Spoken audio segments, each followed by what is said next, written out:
오늘은 그리스도의 향기에 대한 은혜를 나누기를 원합니다.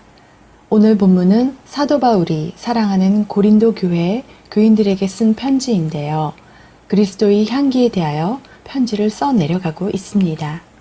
성경을 보면 향기에 대한 말씀이 참 많이 나옵니다.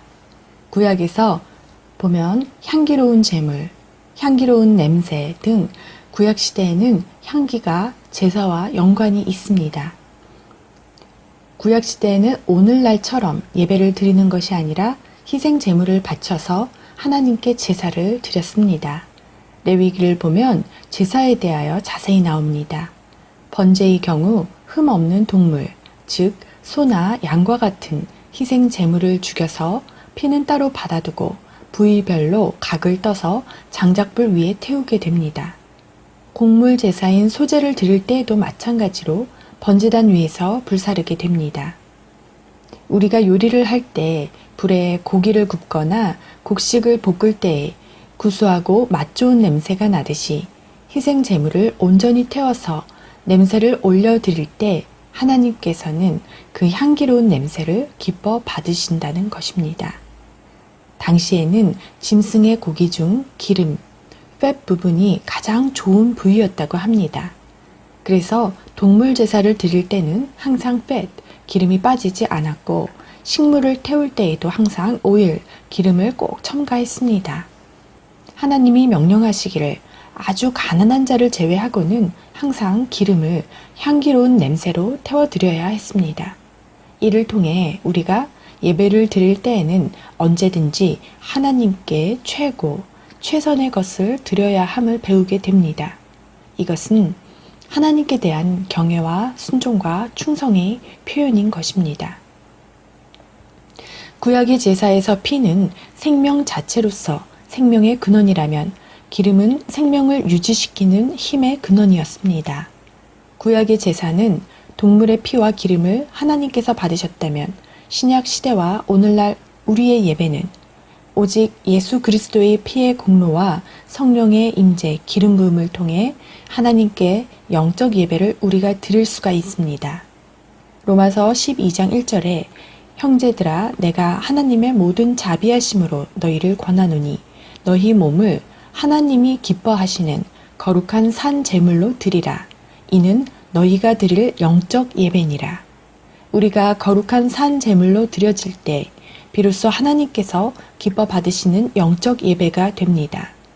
우리가 죄가 있더라도 회개하여 그리스도의 피로 깨끗이 씻음 받음으로 거룩한 산 제물이 되어 하나님께서 기뻐 흠양하실 수 있게 됩니다. 예전에는 한겨울이 되면 길거리에서 군고구마를 팔았습니다. 그 냄새가 얼마나 좋았던지 길 건너에서도 맡을 수 있을 만큼 맛있는 냄새를 풍겼습니다. 우리가 군고구마를 품으면 군고구마 향이 나듯이 우리가 무엇을 품었느냐에 따라 그 향이 나게 되어 있습니다. 우리의 심령이 그리스도를 품으면 그리스도의 향기가 확 나게 되어 있습니다. 그런데 우리가 세상을 사랑하면 때론 세상의 향기가 날 수도 있습니다. 세상의 향기는 어떤 향일까요?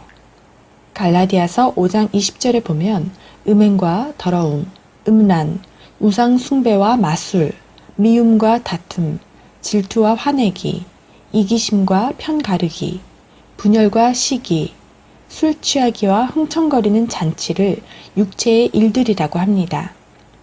내가 하나님의 일을 감당하느냐, 육체의 일을 하느냐, 내 심령의 주인이 하나님이냐, 세상이냐에 따라 우리 믿는 자의 향기가 달라질 수 있습니다. 우리가 바로 그리스도의 향기라는 것을 알았는데 바울이 이 편지를 쓴 이유가 8절 9절에 나옵니다. 내가 여러분에게 간곡히 부탁합니다. 그 사람을 향한 여러분의 사랑을 다시 한번 보여주십시오. 바울이 말하는 그리스도의 향기는 사랑을 뜻합니다. 고린도 교인들은 교회 안에 분쟁이 심하고 개개인이 여러 가지 죄를 짓고 문제가 참 많았습니다. 그런데 바울은 죄를 지은 성도를 용서하고 다시 한번 사랑을 보이라는 것입니다. 사랑으로 덮으라는 것입니다. 사랑을 보이는 자가 곧 그리스도의 향기라는 것입니다. 그러면서 16절에 이 일을 하기에 누가 합당한 자인가 묻습니다. 예언서에서는 항상 하나님의 부르심, 콜링이 먼저 있고 나서 하나님의 일을 감당하게 하십니다.